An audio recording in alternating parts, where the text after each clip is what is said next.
One of the guys that get a lot of credit is Steve Blackman for muscular development. I mean, those guys have done an extraordinary job for years and years and years to promote health, to promote fitness, to promote strength, to promote bodybuilding, powerlifting, weightlifting, and all of those kind of things. So the contributions they made is gigantic, and I hail them for that.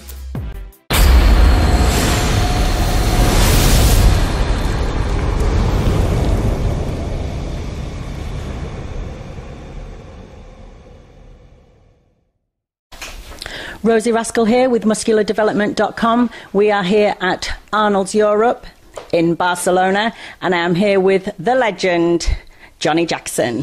Hey, thanks for joining us. Yeah, my pleasure, always. Good, good. So it was just last week that we had the Big O. If you want to tell us a little bit about how you felt it went for you, how did you think you looked? And you've done quite a few Olympias so far, so how did this one rate compared to some of the others? Well, of course, this was a little bit different because it was my last one officially, and it went fairly well for me. Not what I wanted, of course, for my last one, but I had an awesome year. And just to make it to that stage at this point in my career is awesome. And this is actually the 14th Mr. Olympia I've competed at, even though in 2009 I competed in the World's Strongest Bodybuilder, so not the Mr. Olympia, but I was at the Mr. Olympia competing. But anyway, competing on stage was my 13th time on stage, which is awesome. Which last year I didn't compete either because I got sick in the middle of the year, and I thought I wanted to have surgery and all this kind of stuff, so I had to cut my year short. But everything ended up fine and came out great, and I was lucky enough to have one more year to compete, and so I won the Arnold South Africa and the Toronto Pro a week after that, so that was awesome, and then to make it to the Mr. Olympia.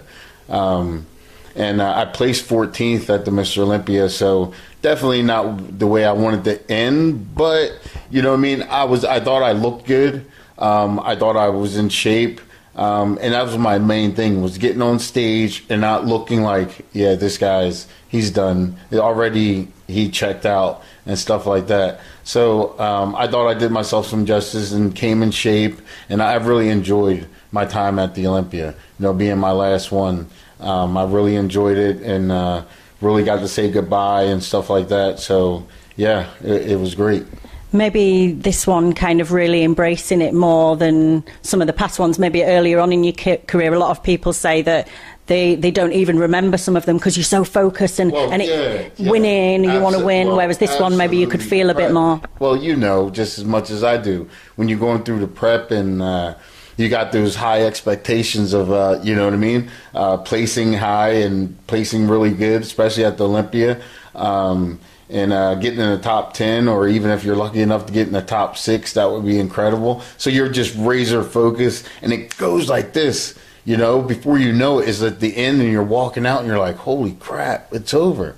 You know, you remember when you first get to the airport and you get in the limos and you pull into the Orleans, and you know that's cool. And then between that and getting back to the airport, you're like, what just happened? Yeah, it's all a bit of a blur. And then you're just eating food and it becomes even more of a blur. Yeah, absolutely. And then if you're doing the shows after the tour, then you've got to focus again on, you know what I mean? You want to eat, but then you got to hold back a little bit because you know you got these other shows coming up.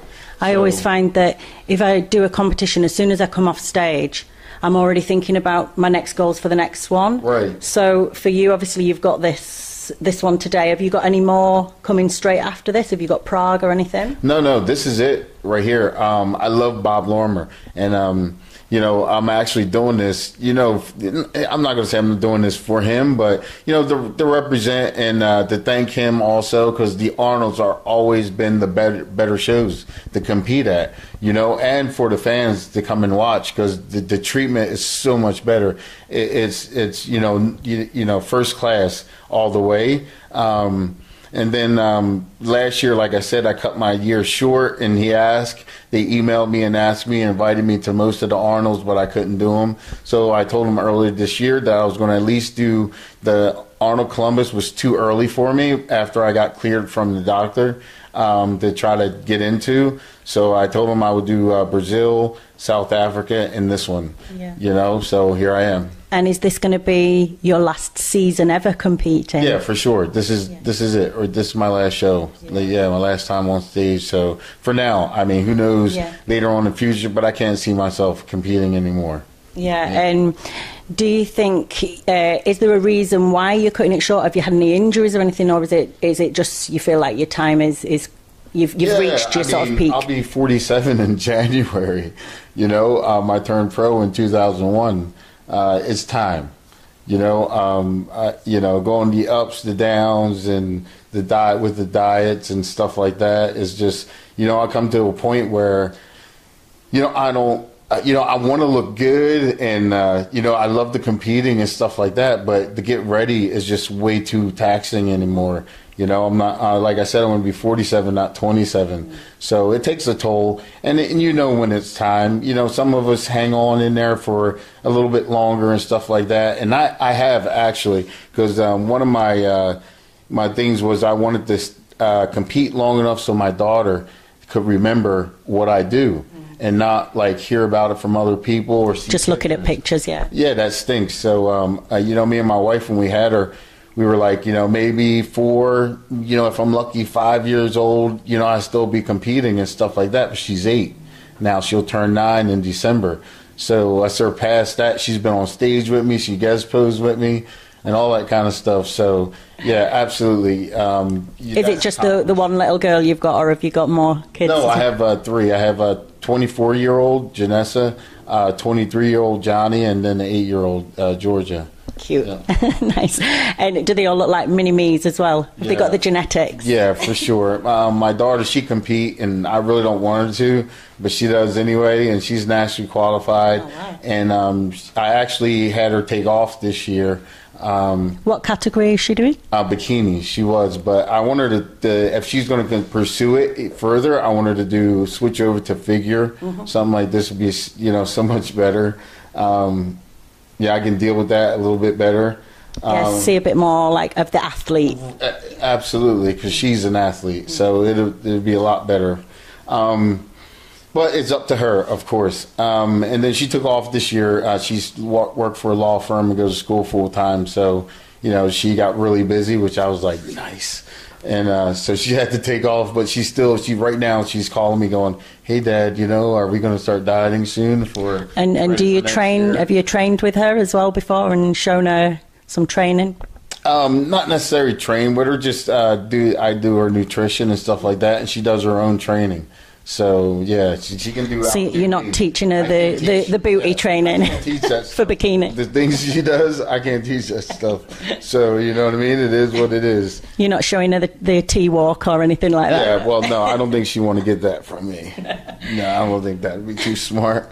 And if you're sort of slowing down with the competing and bodybuilding, what kind of training regime will you do? Would you go back to the strongman stuff, or do you kind of back off the training altogether because you just don't need to do so much? Well, right now, when I get back, it's going to be pretty much therapy, chiropractor, massage therapy, and stretching, getting stretched, I'm a big supporter of and believer in stretching. Yeah, I am, but I would never do it because it hurt. It's just hard. It's so hard. It's harder than training. Do you get someone to put you through it? Right, absolutely. He comes over, at least once a week or once every other week, and it's the aggressive stretching and stuff like this. He put my legs in positions I thought I never would ever see him in, so it's pretty amazing that I actually do some of the stuff. I'm like, what? But I can't do it after. Like, he can do it, but then I go to do him like, that's not it's just like you couldn't put yourself through that sports massage pain yourself either, could you? Right. You couldn't hold it for like 30 seconds in that pain. Yeah, some places I can, but yeah, overall, yeah, for sure. It's just, yeah, too much. I think it's probably one of the most neglected things in bodybuilding. Stretching, for sure. Absolutely. And it's so important. Like you said, it's so important to keep your tendons and ligaments elastic and stretched, you know, in the water. You'll be able to water flow and blood flow, keep it, you know what I mean? And for posing, to be able to hit the positions properly. Absolutely, yeah. You see so many people with like a wonky shoulder and you're like, oh, just stretch. Yeah, that's it, yeah, for sure. So yeah, there'll be a lot of that right now, a lot of therapy for the next, at least the next 6 weeks.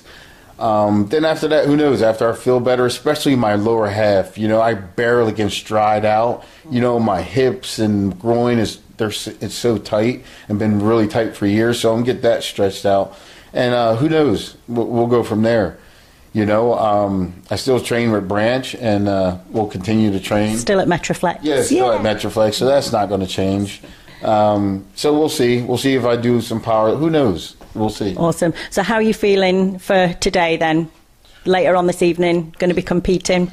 Yeah, I'm feeling good. Not too far off from where I was at the Olympia, so you know, we'll get up there and fight the good fight and see what happens. Awesome. Just another day at the office. Yeah, awesome. Well, good luck from everyone at MD. Thanks for taking the time today, and I'm sure all the fans will still be able to catch up with Johnnie, and you won't be away in the distance. Oh, We'll no, still see you you. can always email me at jjfitness@aol.com. My website is www.jojfitness.com. I have some shirts up there, Only the Strong, you know, and I'm doing a lot more YouTube and a lot more videos for my website, training. More time to actually give a bit back, actually. Yeah, for sure. How-to videos and just the normal training videos and stuff like that, and what I'm coming up with and what I'm doing in the future. Awesome. Looking forward to seeing the next phase of Johnnie Jackson. Yep. Thank you so much. Rosie Rascal, musculardevelopment.com.